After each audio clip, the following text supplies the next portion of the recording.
Maswerteng umaga po mga ka-STL. Narito na po ang resulta ng STL Muntinlupa para sa araw na to. First draw, June 14, 2025.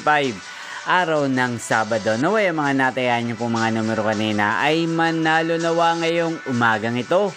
11 AM. Kaya kunin nyo na po ang inyong mga tickets. Narito na po ang resulta. Ang mga numerong nanalo sa STL Muntinlupa ngayong umagang ito, June 14, 2025.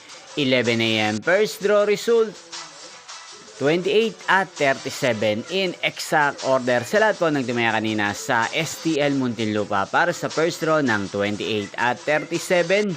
Congrats po sa inyo, panalo po kayo. At ngayong umagang ito sa STL Muntinlupa, atin pong i-shoutout si Ate Eda ng Muntinlupa na nanonood po sa channel na to. Shoutout po sa inyo, Ate Eda. Sana po iswerte din ng mga numerong tinatayaan nyo sa STL Muntinlupa. Nyo pong napanood ang resulta ng STL Muntinlupa. Magkita-kita pong muli tayo mamayang 4 PM para sa second row result ng STL Muntinlupa.